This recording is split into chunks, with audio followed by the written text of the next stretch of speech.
We play. We have respect. We speak up. We fight. We are Eric. Early recognition is critical.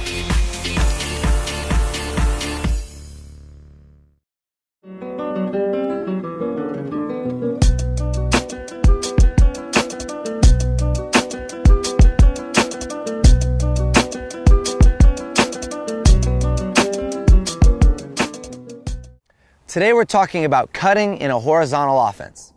We like to use horizontal offensive schemes because they create one-on-one matchups downfield with a lot of space for the offensive players to cut into, and it also makes it really hard to defend one-on-one as a defender.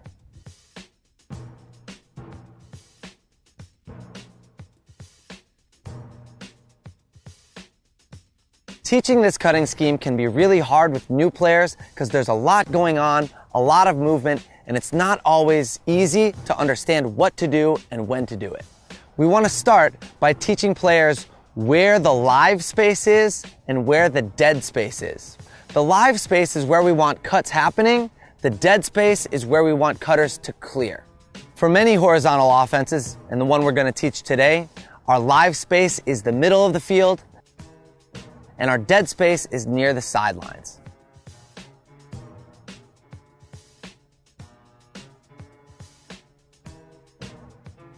Our timing and our spacing as a cutter is also really important. To do this, keep your head up so you can see what's going on and time your cut effectively. If you're in the live space, you need to be cutting at full speed. If you don't get thrown to, clear out hard to the dead space.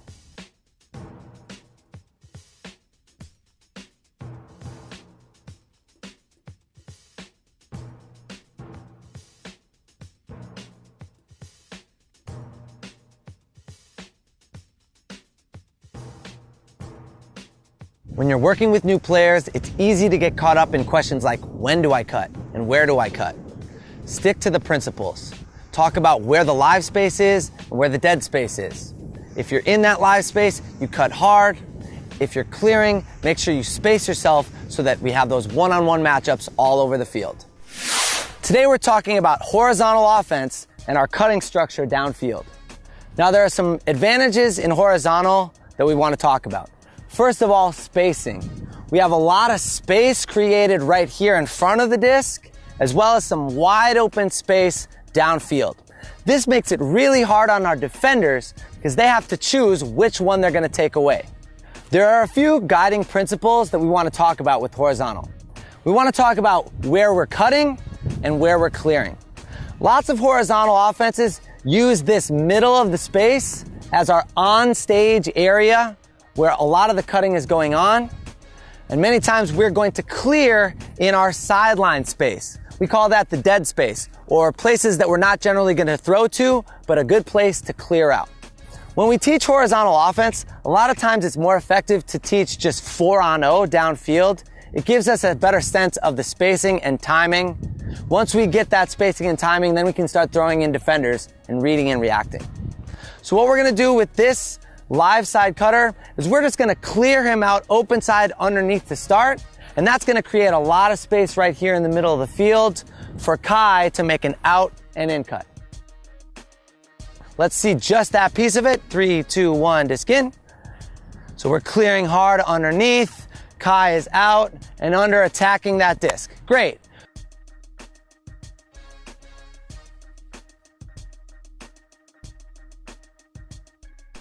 So now that we've got our initiation sequence in place, we need to talk about our rail cutters.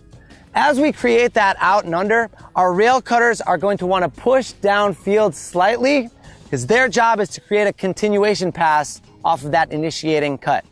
A general offensive principle that we're going to work with is that if the disc is thrown to one side, we want to initiate from the opposite side rail. So since we're going to be throwing to Kai over here on this side, we're going to activate with Ella from the other side. Let's take a look at what that looks like. And 3, 2, 1, disc in.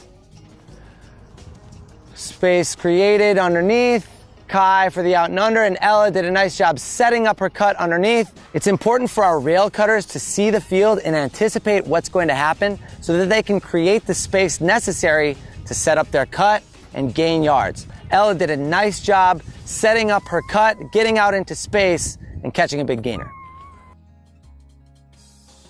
Now we're gonna add in that second rail, so we're gonna run through the pattern again, and we're gonna watch what Mika does as she follows the play downfield, waits for the right time, sets up her cut for another gainer off of Ella's cut. And 3, 2, 1, disc in. Nice timing, Ella. Way to set up that cut, Mika. Great footwork. Finish that for us, Zach. Great. What we did well there was timed our cuts and spaced ourselves so that those defenders are gonna be put on an island. We're gonna have lots of space to work with and chew up big chunks of yards. We're gonna take a look at another rep. Specifically, we're gonna take a look at Zoe on the far rail. We're gonna watch how she keeps her head up so that she can time that cut effectively for a big gainer. And 3, 2, 1, disc in. Zoe's got her head up, creating big space in the middle of the field.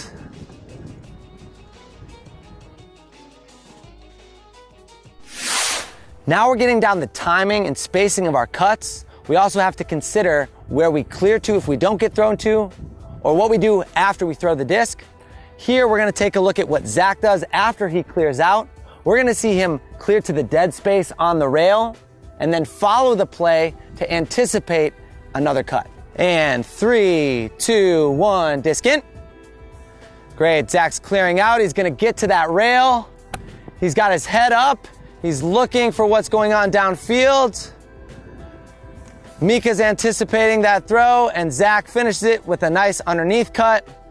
When we clear that space on the rail, that's gonna open up space for our cutters. Horizontal offenses love big, wide open space, and that's why we clear to the rails. Not every cut is gonna work. We need to have a plan for when we don't get thrown to. We're gonna watch as our cutters don't get thrown to, they're gonna clear hard to the rail to leave space in the middle of the field. And 3, 2, 1, disc in. Beautiful. Nice pump fake from Zoe. Elizabeth did a great job clearing out, and we've got more continuation and space. When you get pump faked, that's a great time to change direction and clear hard. If you're not getting thrown to, the best option is to create space for someone else. This is just one horizontal cutting formation that we can use. It's not gonna happen like this every time, but what we wanna do with new and beginning players is give them a sense of the spacing and timing of what we want to happen. When we get real defense in there, we're gonna have to read and react and be a little more dynamic. We wanna focus on the spacing and the timing and what to do if we don't get thrown to in order to create that space when we have real defense. Now that we're starting to understand the spacing and timing of this pattern, we're gonna add the next layer. We're gonna bring what I call shadow defense into the picture. These defenders in black, they're not actually trying to get a block. They're just trying to give our offense an idea of what it's gonna feel like out there on the field in a game situation. It's that bridge between the drill and full defense, and that's a really important step when we're working with new or beginning players. All right, so we're going shadow defense. We're running through that same script. We're timing our cuts, our heads are up. We're cutting hard. 3, 2, 1, disc in.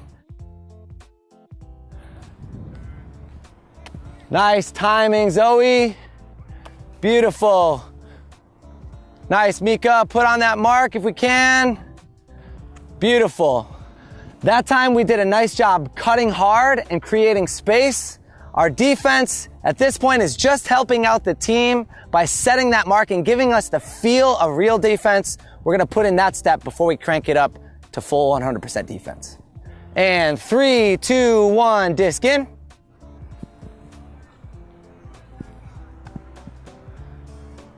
Good, nice timing and spacing. There we go, finishing it off. Beautiful.